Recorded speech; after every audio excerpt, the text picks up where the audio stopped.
welcome to another episode of FAQ Monday. I'm your host, Fluff, and I almost flubbed episode. I clearly don't know how to talk. I was just like, do I want to do another episode of FAQ Monday? I've lost my mind. I've had a lot of coffee today.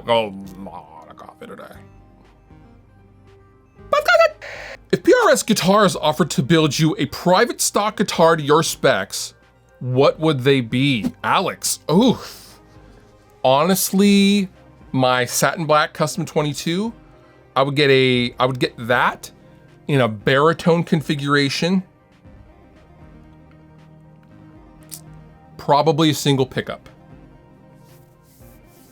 I would have a single pickup in the bridge, probably my signature Fishman. That's coming. Working on it. Not supposed to talk about it. Oh well, sorry, Fishman. Flat black, PRS, custom 22, baritone, like a 27.5-inch scale, or a baritone Tremonti in the same satin black. I love the satin black, the way PRS does it, with the flame maple top, maybe a single pickup, and a stop tail, ebony board, matching headstock. Sauce. The sauce should be dripping on. I hear lead time at PRS is like a year and a half currently for new production stuff. So, yep, that's a no for me, but that's what I would get if I could order that. That's what, greatest live band you ever saw? What made them great? Rafi, great question. I don't know if I can pick just one. Honestly, I've been pretty lucky to see some really amazing shows in my time, because I'm an old man. Honestly, okay, I'm gonna give you 3 concerts. Korn in 1995, the Moore Theater in Seattle, Washington, 1,500 cap theater, pretty small. It's where like Pearl Jam's Even Flow music video is recorded. I think it was their second headline tour, and they looked like they did in the Blind video. Like they still had all the original instruments and everything had tape on it and beat up, and like, you know, the Adidas stuff, and there was dolls everywhere. Chino from the Deftones came out. No one knew who Deftones was at the time. Chino came out because they were recording Adrenaline up in Seattle. So we came and did a song with them. I was like, this dude sounds like a cat. What is he doing?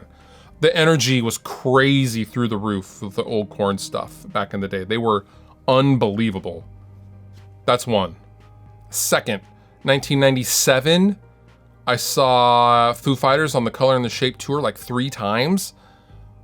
But the first time I saw them was at a tiny, like 300 cap club, literally like a little bit larger than the crowd area was a little bit larger than my studio. It was at a club called DV8 in Seattle, Washington.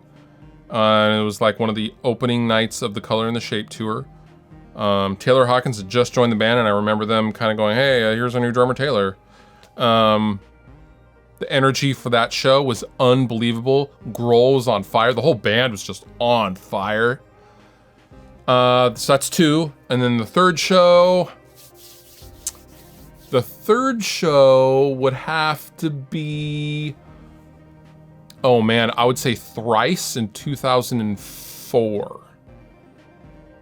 Thrice, Thursday, Coheed and Cambria, remember that tour?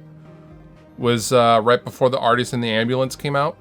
Oh, they were crushing then.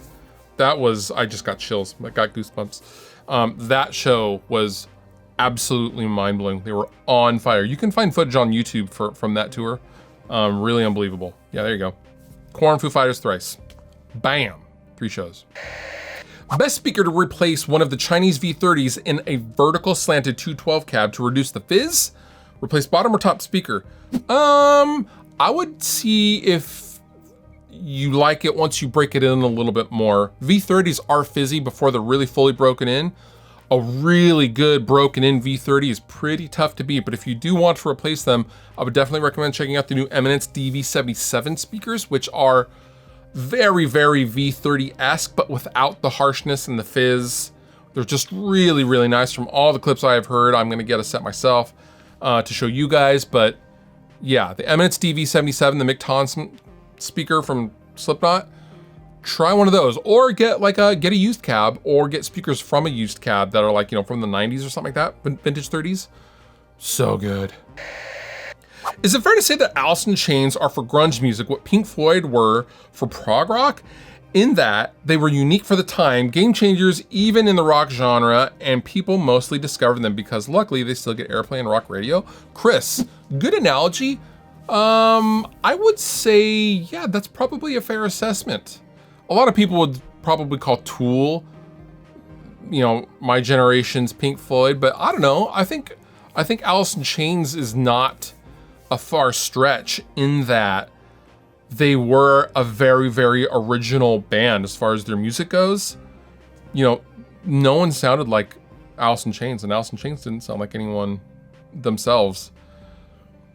Good music is good music, and you know, one of the very few bands that I ever played as a, you know, 14 or 15-year-old kid that my parents were like, that's not bad. What is that? What is this band called? One of those was Alice in Chains.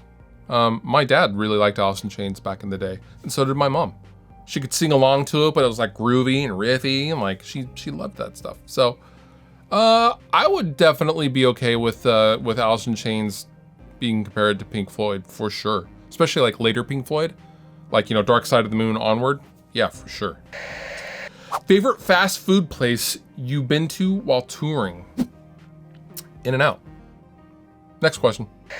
What are some albums with some interesting mixing or layering techniques? Ooh, good question. The one that comes to mind actually is Queens of the Stone Age, Songs for the Deaf. I think it's Songs for the Deaf where the whole mix kind of flips and the drums are like hard panned left. Everything is hard panned left, and then you have the vocals on the right.